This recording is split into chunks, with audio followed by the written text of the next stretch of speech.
हाँ तो प्यारे बच्चों सभी को जय हिंद। आज हम लोग करेंगे जो 12वीं कक्षा जो आपकी माइक्रो इकोनॉमिक्स है उसका lesson number 10, perfect competition and profit maximisation.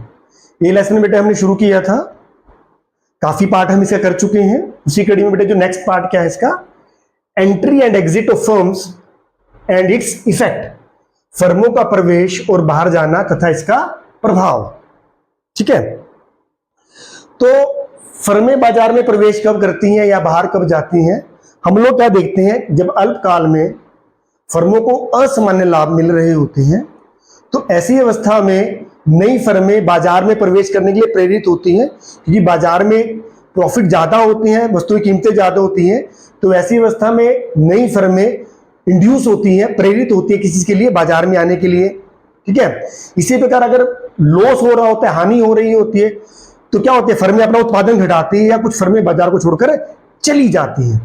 तो ऐसी अवस्था में फर्म के उत्पादन पर और जो इंडस्ट्री है, उद्योग के उत्पादन पर क्या प्रभाव पड़ता है उसके बारे में हम लोग स्टडी करेंगे। ठीक है, इस क्वेश्चन से पहले हम लोग बात कर चुके हैं लॉन्ग रन में, दीर्घ काल में जो संतुलन का स्तर क्या होता है फर्म्स के लिए, क्या होता है।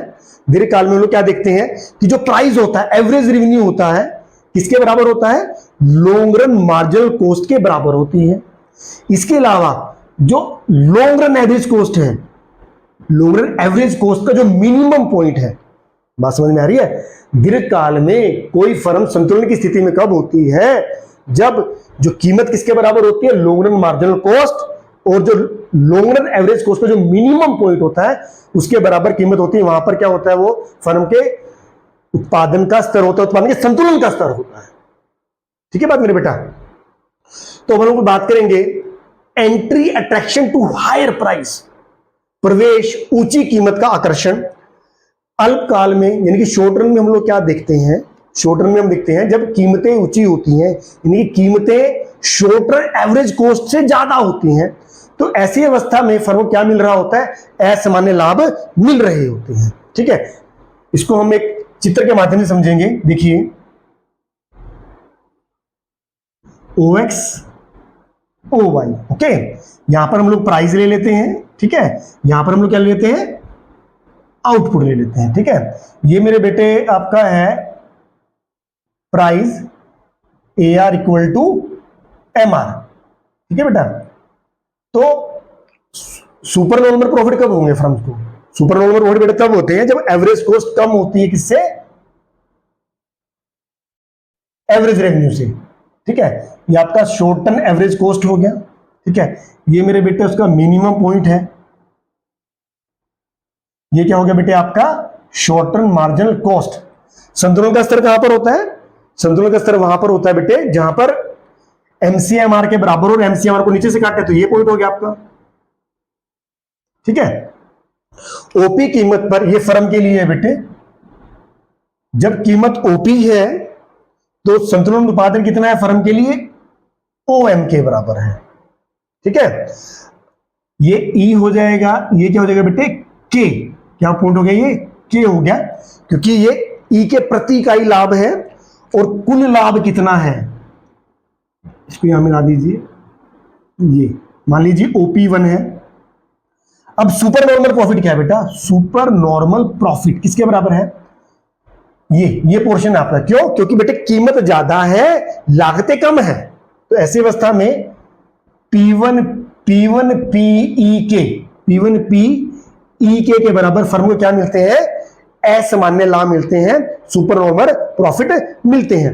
पर हम लोग क्या देखते हैं कि जो ये असामान्य लाभ होते हैं, सुपर नॉर्मल प्रॉफिट होते हैं, फर्म इसको दीर्घ काल तक के लिए बनाकर नहीं रख सकती, दीर्घ काल तक के लिए बनाकर नहीं रख सकती। क्यों, क्योंकि जब फर्म को सुपर असामान्य लाभ मिल रहे होते हैं तो दीर्घ काल में नई फर्में बाजार में प्रवेश कर जाती हैं। ठीक है, तो अब हम लोग फर्म की बात भी करते हैं, सॉरी इंडस्ट्री की बात करते हैं। OX OY, यहां पे प्राइस है, ये आउटपुट हो गया बेटे आपका। ठीक है, अब देखिए ये पॉइंट, ये आपका OP हो गया, ये इंडस्ट्री के लिए डिमांड करा हो गया, ये बेटा इंडस्ट्री के लिए है। ओके, अब देखिए सप्लाई कर्व क्या रहेगा, ये ये क्या है मेरे बेटे, आपका सप्लाई कर्व है। ठीक है, जब कीमत ओपी है, जब कीमत क्या है, ओपी है, एक फर्म के लिए संतुलन उत्पादन कितना है, ओएम है, और एक इंडस्ट्री के लिए संतुलन उत्पादन कितना हो जाएगा आपका, ये मान लीजिए ओ एन के बराबर हो गया।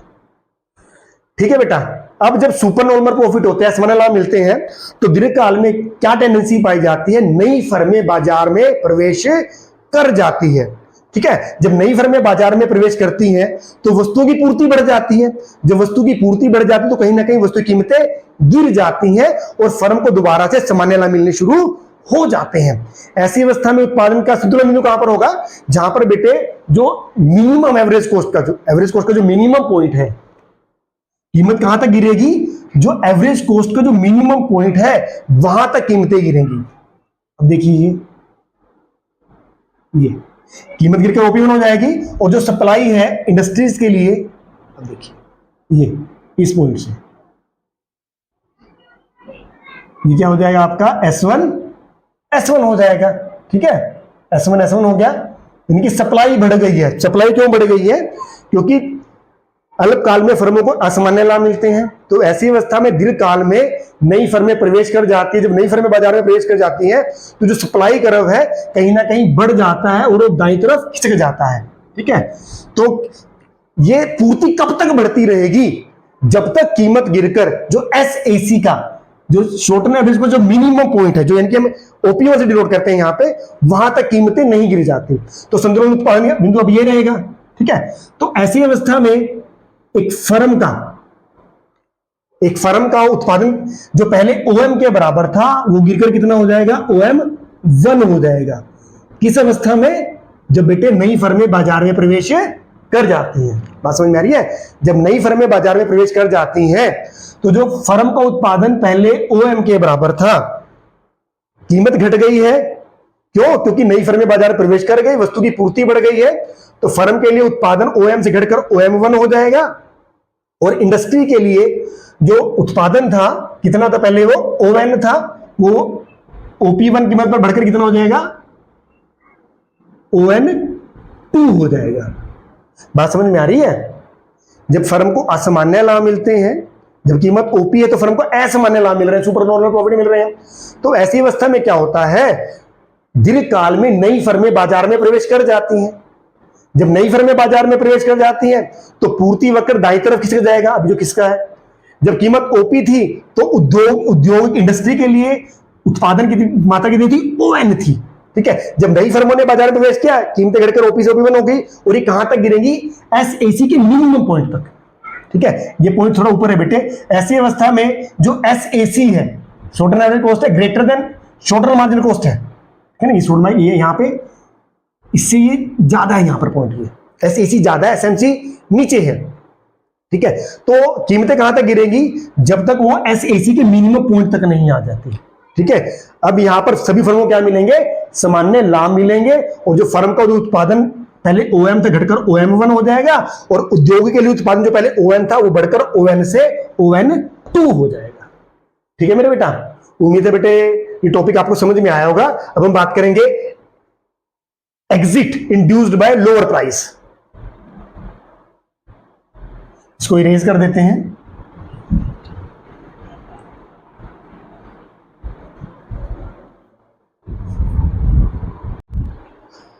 हाँ, तो बेटा जो हमारा सेकंड पॉइंट क्या है, एग्जिट यानी कि छोड़ना, इंड्यूस्ड बाय लोअर प्राइस, कम कीमत द्वारा बाधित। ये कब होता है, अल्पकाल में हम लोग देखते हैं कि जो कीमतें होती हैं कहीं ना कहीं जो एवरेज कॉस्ट है उससे कम हो जाती है। जो वस्तु की कीमत कम है उसकी जो एवरेज कॉस्ट क्या है, औसत लागत से कम होती है। ऐसी अवस्था में फर्म को हानियां शुरू हो जाती हैं। तो फर्म किस बिंदु तक उत्पादन करती है, जहां तक उसको वेरिएबल कॉस्ट मिल रही होती है। कहने का अभिप्राय क्या है, जो एवरेज वेरिएबल कॉस्ट का जो मिनिमम पॉइंट है वो शटडाउन पॉइंट होता है, वहां तक जो फर्म होती है वस्तु को उत्पादन करती है अल्पकाल में। पर ऐसी अवस्था को वो दीर्घकाल तक बनाकर नहीं रख सकती, क्योंकि हानि वहां पर उसको बंदी साधनों की होती है। तो ऐसी अवस्था में फर्म क्या करती है, दीर्घकाल में धीरे धीरे फर्में बाजार को छोड़ना शुरू कर देती हैं। ऐसी अवस्था में जो फर्म की जो सप्लाई कम हो जाती है और कीमतें बढ़ जाती हैं। कहां तक बढ़ जाती हैं? वो जो एवरेज कॉस्ट, जिनकी शॉर्ट टर्म जो एवरेज कॉस्ट है, जो उसका मिनिमम पॉइंट है, वहां तक कीमतें बढ़ जाती हैं। तो ऐसी अवस्था में फर्म की जो सप्लाई घट जाएगी और कीमतें बढ़ जाएगी। तो इसी बात को हम लोग बेटे डायग्राम के माध्यम से समझेंगे कैसे होता है। सबसे पहले हम लोग फर्म का बनाएंगे। OX है, ये OY है, ये फर्म का हो गया। यहां पर बेटे प्राइस ले लेंगे, यहां पर हम लोग क्या ले लेंगे? आउटपुट ले लेंगे। ठीक है, ये क्या है बेटे? हमारा OP कीमत है, AR इक्वल टू MR हो गया। ये मेरे बेटा आपका एवरेज कॉस्ट का हो गया, ये उसका मिनिमम पॉइंट हो गया। ठीक है, अब जो एवरेज वेरिएबल कॉस्ट है किसके बराबर होती है? वो कीमत के बराबर होती है। तो उसका जो मिनिमम पॉइंट है इससे पहले आ जाएगा, ये आ गया। ये आपका एवरेज वेरिएबल कॉस्ट हो गया। Average variable cost is shorter average cost. ये आपका क्या हो गया? SMC हो गया।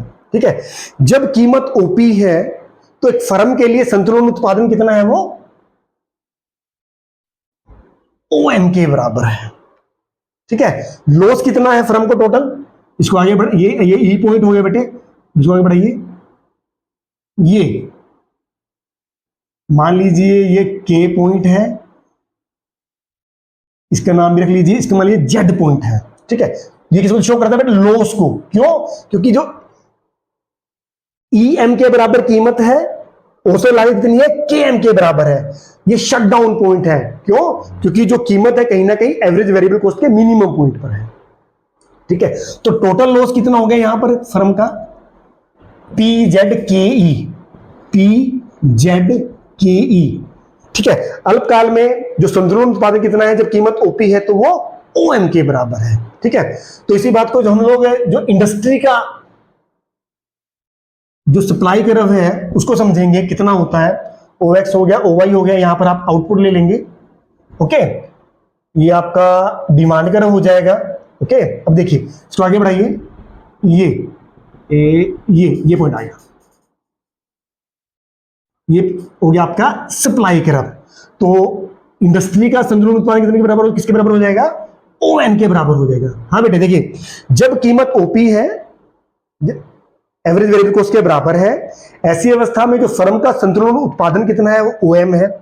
ऐसी अवस्था में जो इंडस्ट्री है, उद्योग है, उसको उत्पादन किसके बराबर है? ON के बराबर है। ऐसी अवस्था में फर्म का जो कुल लॉस है वो PZKE के बराबर है। ये आपके टोटल लॉस हो गए। अब क्या होता है? जब फर्म को केवल एवरेज वेरिएबल कॉस्ट ही मिल रही होती है, बंदी साधनों की हानि हो रही होती है, तो ऐसी अवस्था में कुछ फर्में दीर्घकाल में बाजार को छोड़कर चली जाती हैं। जब कुछ फर्में बाजार को छोड़ेंगी तो कहीं ना कहीं जो सप्लाई है घट जाएगी। उनकी इंडस्ट्री की जो सप्लाई घट जाएगी। जब इंडस्ट्री की सप्लाई घटेगी तो हम जानते हैं कहीं ना कहीं संतुलन कीमत बढ़ जाएगी। तो कहां तक बढ़ेगी? वो बढ़ेगी बेटे जो एवरेज कॉस्ट का जो मिनिमम पॉइंट है, जो एवरेज कॉस्ट का मिनिमम पॉइंट है, यहां तक कीमतें बढ़ जाएंगी। ऐसी अवस्था में फर्म को दोबारा से सामान्य लाभ मिलने शुरू हो जाएंगे। देखिए हम चित्र के माध्यम से समझते हैं कि आपका ये मिनिमम पॉइंट किसका है? ये SAC का। कीमत बढ़कर OP से कितनी हो जाएगी? OP1 हो जाएगा। ठीक है ना, कीमत बढ़कर OP से OP1 हो जाएगा। जो नया ये AR1 MR1 ये बन जाएगा। तो ऐसी अवस्था में जो सप्लाई कर रहा है फर्म का, उद्योग का, सॉरी, अब ये पॉइंट ये हो गया बेटा आपका, ये लेफ्ट साइड हो गया S1। जब कीमत बढ़कर OP से OP1 हो जाती है तो कहीं ना कहीं जो फर्म है जिसका उत्पादन पहले OM के बराबर था फर्म का, अब बढ़कर कितना हो गया? वो OM1 हो जाएगा। बात समझ में आ रही है? जब कीमत OP थी, एक फर्म के लिए उत्पादन OM था। जब कीमत बढ़कर OP1 हुई, OM से बढ़कर उत्पादन OM1 हो गया। M1 के बराबर उत्पादन बढ़ गया कीमत के बढ़ने से। ऐसी अवस्था में जब कीमतें बढ़ गई हैं, कुछ फर्में बाजार को छोड़कर चली गई हैं, ऐसी अवस्था में जो इंडस्ट्री, या आपका इंडस्ट्री के लिए है, इंडस्ट्री जिसका पहले उत्पादन ON था, फर्मों का बाजार को छोड़ के जाने से उत्पादन ON से घटकर ON1 के बराबर हो जाएगा। ठीक है, इस प्रकार हम लोग क्या देखते हैं, दीर्घकाल में, इनके अल्पकाल में जब लॉस हो रहा होता है, ऐसी अवस्था में कुछ फर्में बाजार को छोड़ के चली जाती हैं, जिससे जो फर्म को जो सप्लाई कर रहा है बाई तरफ शिफ्ट हो जाता है। जो संतुलन उत्पादन पहले ON था, उत्पादन ON से घटकर किसके बराबर हो गया है, ON के बराबर हो गया। पर ऐसी अवस्था में जो फर्म होती है उसका उत्पादन, जब कीमतें बढ़ती हैं, फर्म का उत्पादन जो पहले OM था, कीमत के बढ़ने से जो फर्म का जो संतुलन उत्पादन है OM से बढ़कर OM1 हो गया है। ठीक है मेरे बेटा, तो इस बात को आप समझ गए होंगे। तो हमने क्या समझा, जब हमने एंट्री अट्रैक्शन और टू हायर प्राइस की बात की, जब नई फर्में बाजार में प्रवेश करती है तो वैसी अवस्था में फर्म का उत्पादन घट गया था पर इंडस्ट्री का उत्पादन बढ़ जाता है। दूसरी अवस्था में हमने क्या देखा, जब exit induced by lower price, जब कीमतें कम होती हैं, ऐसी अवस्था में जो फर्म होती है उसका प्रोडक्शन तो बढ़ जाता है पर कहीं ना कहीं जो इंडस्ट्री होती है, उद्योग होता है, उसकी सप्लाई घट जाती है। ठीक है मेरे बेटा, बड़ा आसान सा प्रश्न था बेटे, उम्मीद है आपको समझ में आ गया होगा। एक दो बार अगर आप ध्यान से सुनेंगे आपको आसानी से ये आ जाएगा। धन्यवाद।